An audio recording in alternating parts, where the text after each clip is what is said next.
Hello there, this is me, Dorian Cassie 93, and this is going to be a Pretty Rhythm Rainbow Live Episode 5 review. Now, basically, this episode was, I think, again, one of the best, but for the sheer fact that some certain things were revealed that could be hinting to future events in the series, like the World Theory again. I'm sorry I'm bringing that up again, but I think it's very relevant in the series because it's one of the first times that Pretty Rhythm has sort of hinted at a world theory or such, considering that the series felt somewhat realistic besides the fact that prism jumps happened, but now we're crossing into different worlds. But enough about that. Let's get into the episode itself. So basically, the beginning of the episode, Naru is basically explaining what happens with the Easter event and now how that Prism Stone has gained a lot more customers because of what happens at that event, and that An has been making her own custom suites, or she's continuing to, and Ito has started, Ito has started to greet customers, to welcome customers in.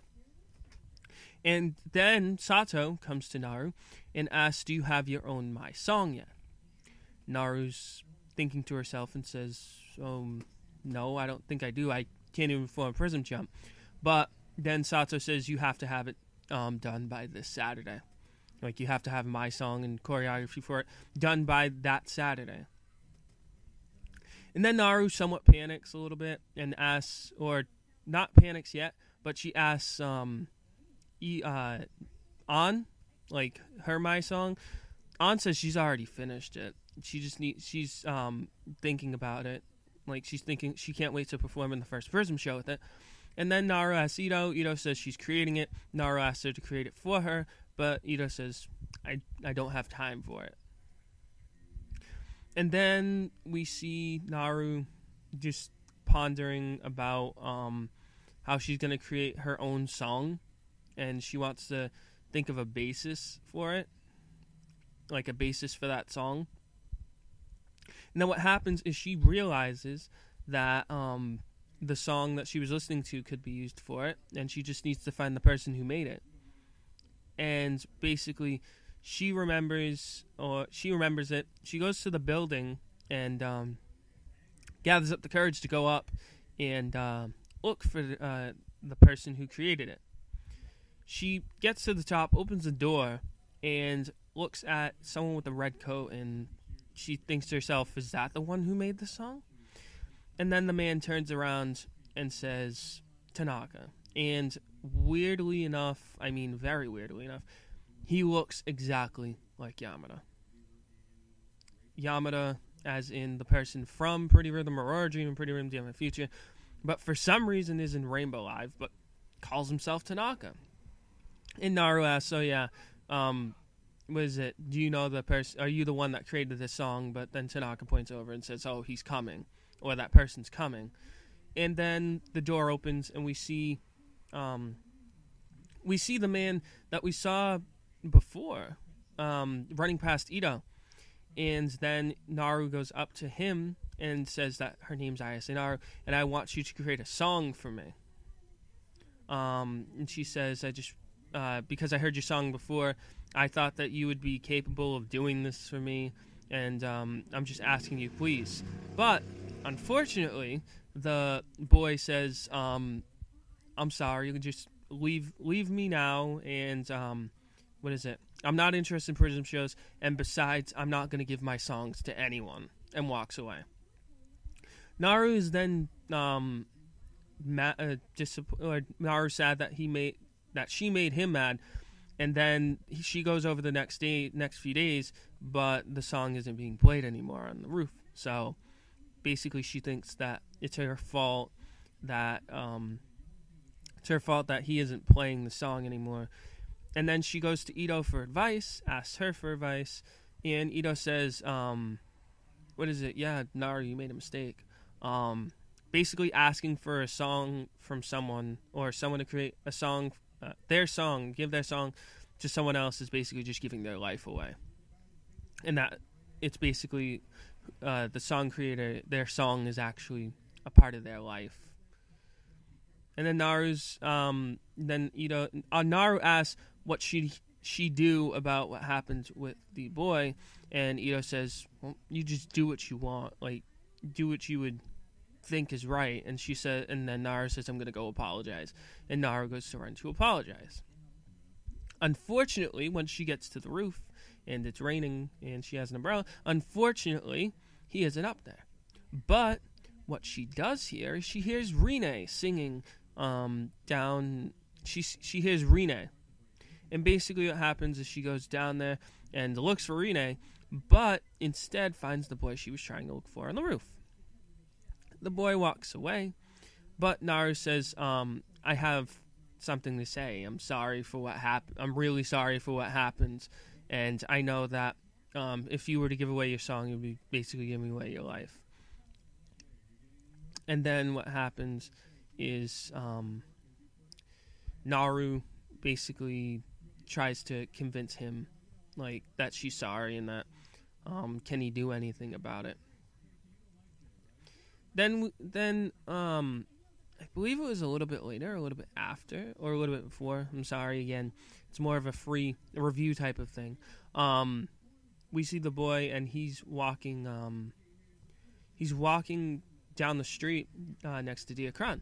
And then we see the three Edo Rose girls, Wakana, Baru, and Otaha. And basically they're walking down the street. Wakana notices the boy and says, Mihama-san, or Mihama, as his name, Koji Mihama. And basically Wakana is like, oh yeah, he's still down about what happened with the incident. And the incident's revealed to be that, Wakana says it, that Koji created an original song for himself, or original song.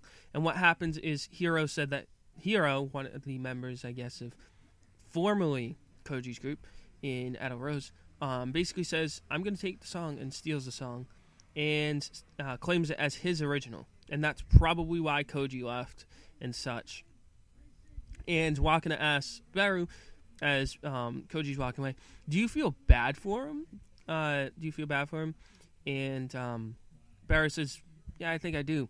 For someone stupid enough to leave out a rose. So, I don't know.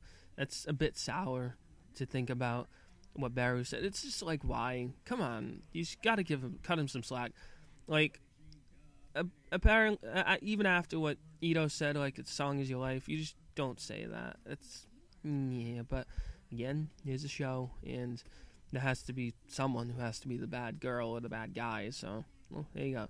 So, then after that, Naru's then thinking about what she can do to possibly get Koji on her side. She doesn't know Koji's name yet. I'm just saying it because that's fine. But what happens is Naru is then sees her mother and father creating a picture book.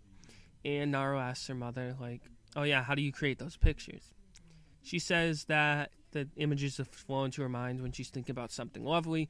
Naru then takes up that, and then she creates a book to show to Koji on the roof, and it's about the little duckling, and basically how the little duckling is shunned, and creates a spring of its own tears, falls into it, and is about to fall into darkness, but then sees a light, swims up to it, looks up, sees a peacock flying with all of its shining colors, and the duckling flies out of the spring and turns into a magnificent white swan.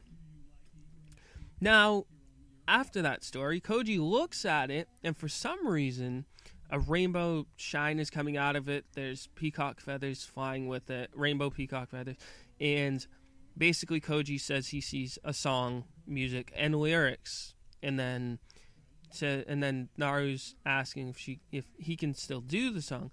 He's like, yeah, I'll do the song, I'll write it, but on one condition, just don't tell anyone I made this song. And then we see Naru's dance. Naru's dance is more cutesy than I thought it would be, and also the song was a bit more cutesy than I thought it would be, but, I mean, it's the main character, and it's pink, and as we all know, pink is like the color of cuteness and such. We saw it with Ira, and basically, it's just, yeah, she's not a carbon copy of Ira, but she's a fresh breath of air into the series. And I'm not saying anything's bad with Ira or something, but it just felt we needed a change and such. I mean, it is a new series, and we did see the characters for 2 seasons, but I mean, Naru, her dance was pretty cool, and also the 100% Pure Arrow, that was actually pretty fun to watch as well. And Naru's song, again, like I said, it's a bit cutesy, but I mean, it is pretty rhythm, and you have to be cutesy and pop and cool and such. So I really like that. That was basically the end of the episode. So again, just little things I want to explain from the episode, or little things I want to sort of think about in the episode. Who was Koji's team members? Because as we saw in the beginning of the opening, we saw 3 people. We saw Koji, we saw Hiro, and then we saw someone else. So I don't know if they were part of a group in Edo Rose, or they're going to come back together or something, or that's just Koji's new group. I don't know. But we'll have to see what happens with that. Then we have Tanaka, who looks like Yamada. I did a video on Parallel Worlds and explaining my theory on the Parallel Worlds theory. I will put that video in the description down below. I will also put the video, just that video. And basically, that's all I really wanted to get out of this episode, because, again, like I said, it was pretty interesting episode and such. So, again, this has been Midori Kazu 93. Thank you very much for watching, and I will see you guys later.